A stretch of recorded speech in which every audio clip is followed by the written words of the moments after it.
Namaste and welcome back to today's episode of Mahabharata Matters. In the previous few episodes, we had seen Sanjaya had visited Upaplavya. He had delivered Dhritarashtra's message to Yudhishthira. At that time, Krishna had said that he will himself go to Hastinapura and deliver Yudhishthira's message. Everyone had assembled in Yudhishthira's assembly hall. Yudhishthira was enraged at the audacious message of his uncle. His uncle had pinned the blame of warmongering on Yudhishthira. On the contrary, Yudhishthira wanted peace. He said to Krishna, "Krishna, as a Kshatriya, I only know how to give. I cannot beg alms or live on favors of others. I need to have my kingdom back. Even after hearing my uncle Dhritarashtra's message, I want you to try and establish peace when you go to Hastinapura," he said. "Please try your best to ward off the war," he pleaded again and again. "But I am almost afraid that Duryodhana might try to harm you. I cannot bear to think about it. Please be careful, Krishna," he added. Surprisingly, Bhima too concurred with Yudhishthira. Krishna laughed at this. He taunted Bhima with his own words from the past. He asked, "What happened to your courage, Bhima? Are you afraid of war? Are you chickening out now?" he questioned. This enraged Bhima. He said he was only looking out for the welfare of the world. He said, "I am no chicken, Krishna.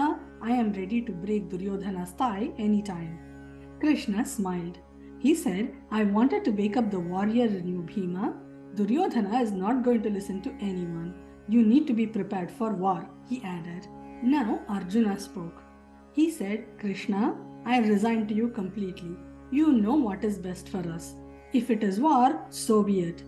If it is peace, I am all for it as well," he added. Nakula said, "Our thoughts keep changing all the time. When we were in the forest for 12 years, survival was the only thing we could think of. In Virata kingdom in the 13th year, all we could think of was staying in incognito and not being recognized. Now, our thoughts are on getting the kingdom back. You do what is best for us, Krishna," he said. Sahadeva was furious. He did not agree with any of them. He wanted war. He said, "Enough is enough. We need to avenge all their wrongdoings and we need to have a war. They all deserve to be killed," he said. Satyaki completely agreed with Sahadeva. He was ready for war. The rest of them cheered Satyaki for his support for the Pandavas. Draupadi's eyes were glistening with tears. She hailed the thoughts of Sahadeva and Satyaki. They were the only two people who voiced an opinion for war. She was surprised to hear the words of Bhima too.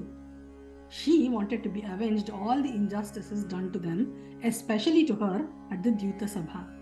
They had insulted a woman in the worst possible way and they needed to be killed for that.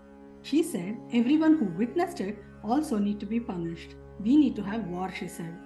Krishna comforted her. He said, "Duryodhana will not listen to anyone. War will be inevitable.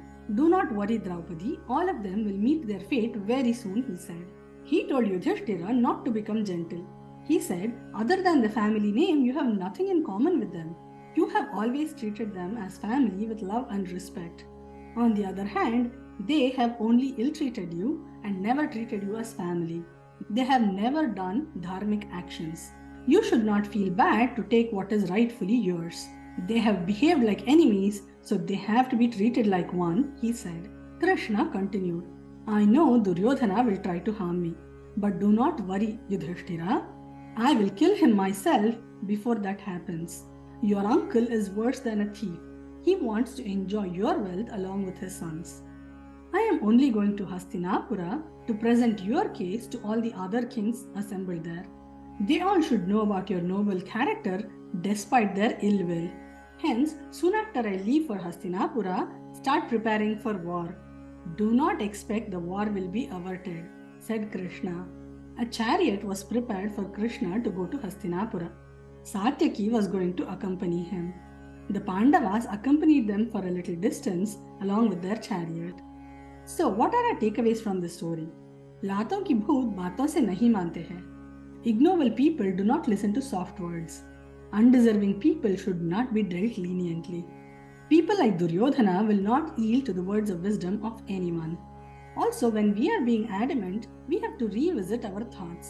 We have to see the root cause for our own behavior. If it is ego, an immediate course correction has to be made. Otherwise, we'll end up like Duryodhana.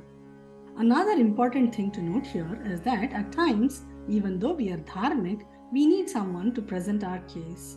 We cannot assume that the accuser knows our side of the story. We have to make every effort to make them understand right from wrong. Otherwise, they will think whatever they are doing is correct.